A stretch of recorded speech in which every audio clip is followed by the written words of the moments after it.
সম্মানিত দর্শক শ্রোতা, পরম সৃষ্টিকর্তা যিনি অসীম দয়ালু, শুরু করছি তার নামে।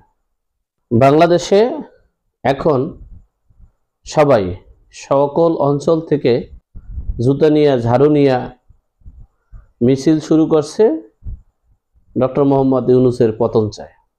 এবং চট্টগ্রামে রণক্ষেত্র শুরু হয়েছে। ঢাকার শাহবাগ অবরোধ। স্টুডেন্ট তোফাজ্জেলকে ঢাকা ভার্সিটিতে পরিকল্পিতভাবে সমন্বয়কারীরা এবং শিক্ষকরা সম্পৃক্ত হয়ে যে হত্যা করেছে, সে হত্যার জন্য পরিবার এবং বন্ধু বান্ধব সকলের একটাই দাবি, আমরা টাকা পয়সা চাই না, আমরা জীবিত তোফাজ্জেলকে চাই। সেই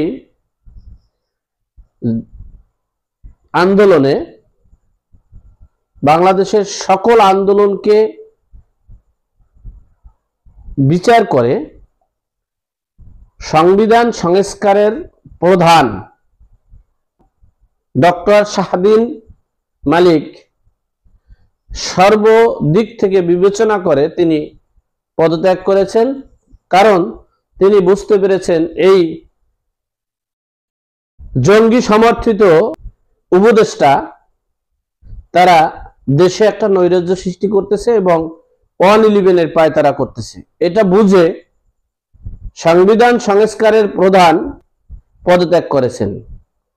কিন্তু সেটাকে নিজেদেরকে সেভ করার জন্য মিডিয়া এবং সকল জায়গায় বলেছে যে তিনি পদত্যাগ করেননি, আমরা তাকে সরিয়ে অন্য একজনকে ওখানে বসানোর চেষ্টা করছি বা বসাবেন।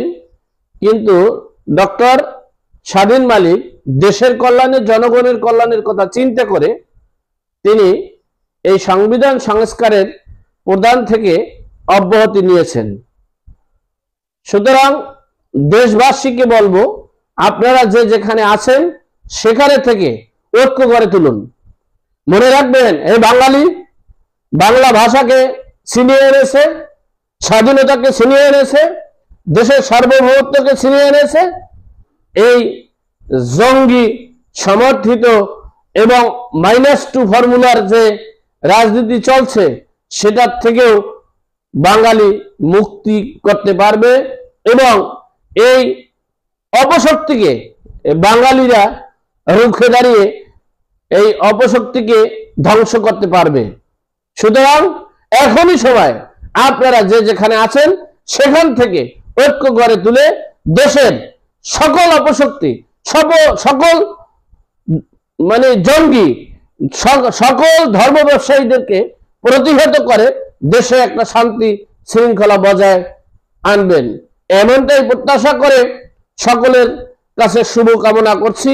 সেনাবাহিনী সহ সকল প্রশাসনিককে বলবো, আপনারা ন্যায় এর পথে দেশের কল্যাণে, জনগণের কল্যাণে, দেশের সার্বভৌমত্ব রক্ষার্থে কাজ করুন।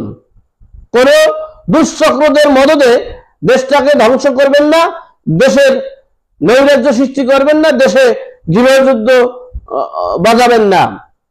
এই অনুরোধ রেখে আপনাদের সকলের শুভকামনা করে আজকের মতো সংক্ষেপে এই আলোচনা শেষ করলাম। ভালো থাকবেন, সুস্থ থাকবেন, ভিডিওটি শেয়ার করবেন প্লিজ।